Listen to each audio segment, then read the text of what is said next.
Sorry if I sound different today. My sleep meds are hitting me kinda weird. Anyway, today I asked the question: can we complete tier 11 delves on an Evoker with the item level of 620? Spoiler, the answer is yes. I mean, it would always be yes, wouldn't it? Or I wouldn't make the video. And if the answer was no, I would find a way to make it yes. But this isn't about me. This is about Evokers who are struggling to get their delves done, and about how I can help them get Mommy's shiny guildies. This is Siegemaker's delving guide for Devastation Evokers.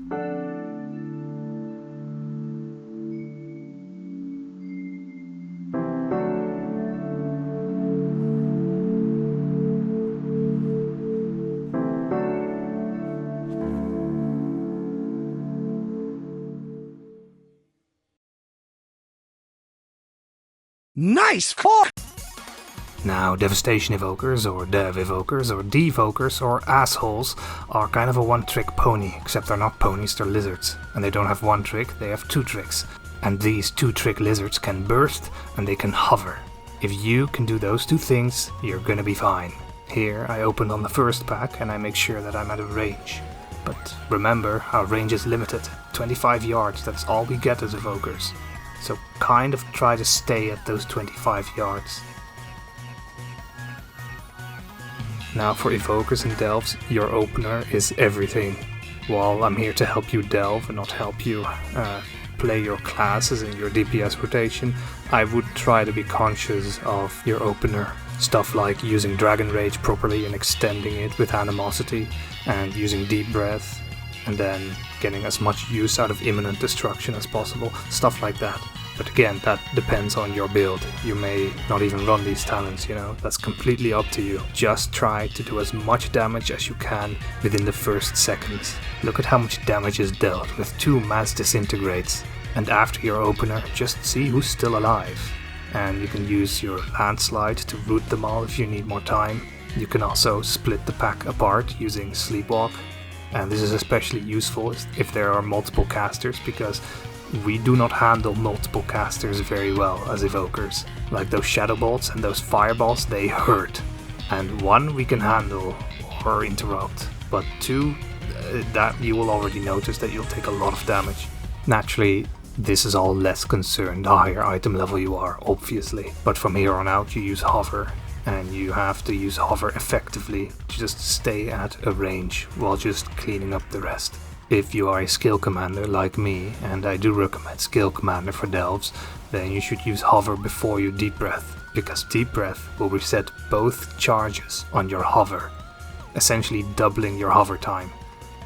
And remember that you can press Deep Breath again in mid-air to drop you down early. This will help you weave it into your rotation better. Just make sure you don't accidentally press it twice when you're running the recall talent, which I did here.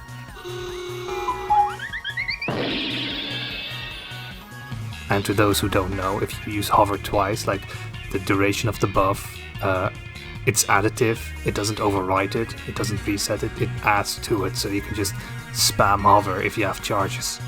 And another note on Hover, for those who don't know this, if you don't move in any direction and just stand still, you will just hover on the spot and get the buff without swooping anywhere. You have Tail Swipe and Wing Buffet to kind of keep enemies at bay, but often that will not be enough. You need to move. You need to really use Hover well. Don't waste it. Don't treat it like a monk rule. That buff, the move while casting, it's so important. But it's not just about moving while casting, it's also about how you move. And not all people do this effectively, so I'm still gonna point it out. You should try to strafe at all times while holding the right mouse button. Strafing is what the Q and E keys do, or well, assuming you haven't rebound them. A lot of people do that. I haven't, because how else would I spin? This way, you'll always move at full speed, instead of the reduced speed from walking backwards. You will want to strafe away from your enemies and move at an angle, turning your camera in a way that the enemies are always in front of you, like in your 180-degree view radius, Now, for many people this is obvious, but for a lot of people it isn't. So for them I wanted to point this out. Like, I'm sure you know about people saying that clicking is bad and keyboard turning is bad in WoW, and if you want to know why, there's no better argument than just playing an Evoker and finding out for yourself. Because we're not a shaman who can just plop down a rooting slowing totem here and there. We're not a frost mage who can just cast a billion frost novas, you know?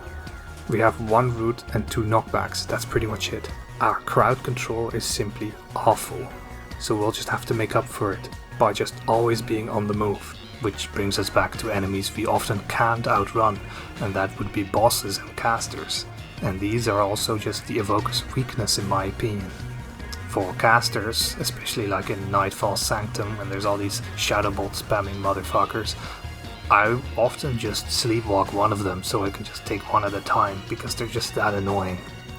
And as for bosses, well, you just have to try and make use of the casting times that bosses have to just make as much distance as you can, but in the end you will always be leashed to that 25-yard range, and it really is not a lot. Now I know I play at a very big gear disadvantage and it will be less of a problem if you're more geared, but it will always be somewhat of a problem, which leads us to another important aspect, and that is playing defensively. Whenever you know you're gonna take some hits, you should just immediately pop Obsidian Scales. It's a good defensive, it has 2 charges, there's no reason not to use it. If you're about to take big damage, you should always pop Renewing Blaze. Sometimes Renewing Blaze is still not enough to keep you alive, and an example is Wax Face and that really dangerous raid-wide damage thing it does. That can take you down, and there will come a point that you won't have any defensives left, and that is when you just start spamming healing. And about healing, you shouldn't be afraid to heal here and there. Just use Verdant Embrace on yourself or the Flower. Like, don't be afraid to use these. Remember, you have 2 talents there just to make sure you don't lose too much DPS whenever you cast healing spells. And Scarlet Adaptation also passively procs whenever you use Living Flame under Leaping Flames, which often fires at yourself. I know some DPS players have something against using defensives and healing spells, but you're just gonna have to get used to it. You are gonna need them. Which reminds me of Cauterizing Flame, which is the best dispel in the game, which can remove any effect except for magic effects from yourself. Or from any ally, but usually it's just you and Bran, and screw that dwarf, so yourself. And that includes bleeds, making this the only class ability that can remove bleeds. And no, dwarf is not a class. You can also soothe enemies with the Overawe talent. This actually lets you soothe an entire pack at once, should you let one of those enrage casts go through. Another thing I want to talk to you about is platforming. Yeah! Woohoo! Yahoo! Sometimes you just don't want to deal with certain mobs, either because you're low geared and it's a damage sponge and you can't be arsed, or maybe it's a time thing and you'd rather just walk right by there and just want to get your delves done, which is valid even at a higher item level. Here's me flying over the edge in the Dread Pit and using hover to get back on, just to skip this Nerubian Underlord that would definitely take me over a minute to burst down because of the gear I'm wearing. Other things I like to do is making use of the height in Fungal Folly and Nightfall Sanctum, and pretty much all of Side Street Sluice allows for a lot of crazy stuff. And I think it's intentional. Like, if you face south here while dropping down at the entrance, you can glide here and walk on the pipes and go through this secret little window here and just start right in front of the boss room. In this little corner here, where there's usually a rare elite, there's a little window here, and if you hover through it, you can go straight to the boss room. Other way around too. And I know this one is somewhat less useful, but I'm more trying to show that if you are mindful of these kind of things, you will find a lot of skips and tricks. Just remember, you can double jump and you can glide. Here, I used the height of Nightfall Sanctum to my advantage, kiting 2 elites I knew I couldn't tank up and down the stairs. Like, I can just jump off the edge. They have to run down the stairs. I also made sure that I kept one of them asleep at all times using Sleepwalk. And then I slipped, but that's beside the point. Speaking of Sleepwalk, this hacking ability no longer has a cooldown, meaning you can spam it if you want. And that means certain mobs you can just perma-disable if either your reaction time is fast enough or you have some haste. And that's not even everything this ability can do. In addition to just disabling a mob, you can also use it to displace them, as Sleepwalk makes a mob walk to the position you cast it from. Here you see me do it to these Kobold elites, moving them in a way that I can just walk past them. All of these aspects, bursting, movement, platforming, crowd control and survival, will make you a good delver. And I have no doubt that you don't need to do all of these things perfectly. Just do your best and be creative. Generally in WoW I like to say that you never need to play perfectly, you just need to play good enough. And when you do your best, that will usually cover that. Things such as standing in swirlies or standing in AoEs, that's not a skill issue, that's a paying attention issue.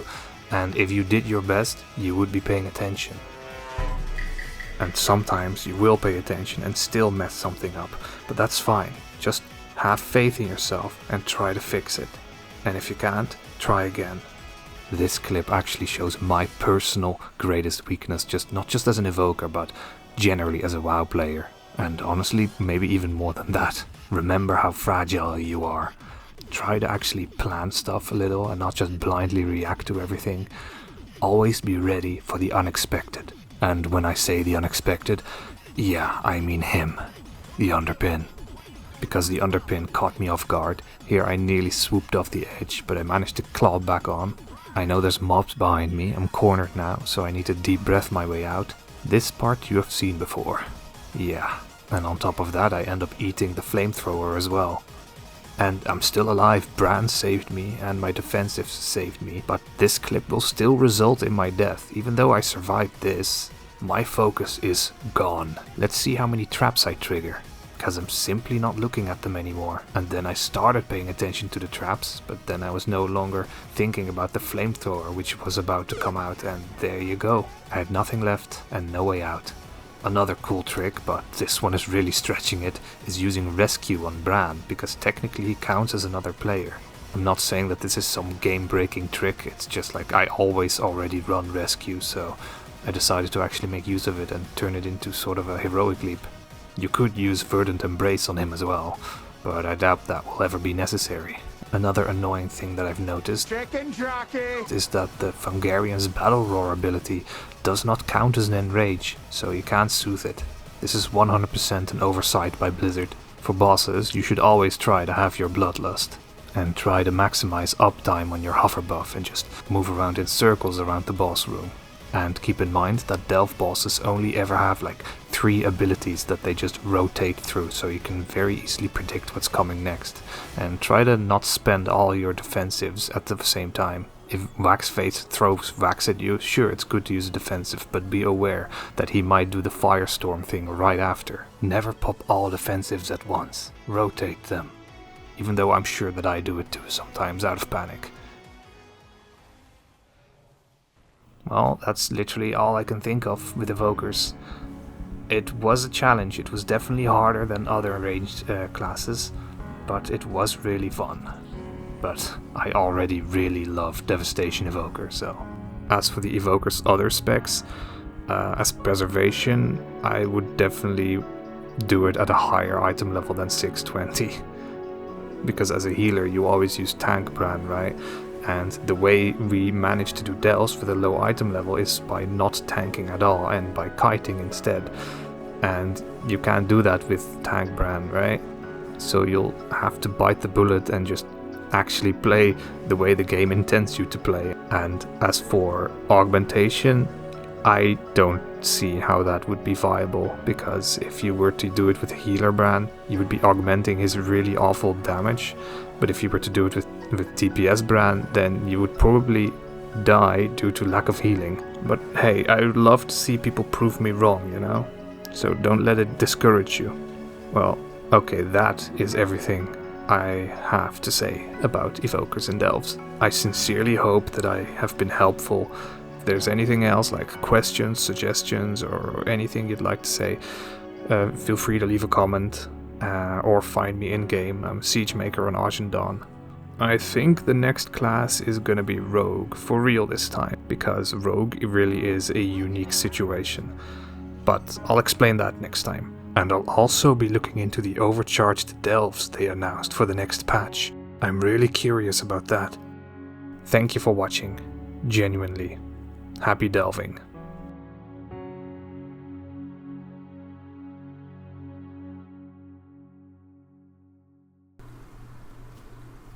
That's a little version of me, Alan. I want you to have it. I don't really want this.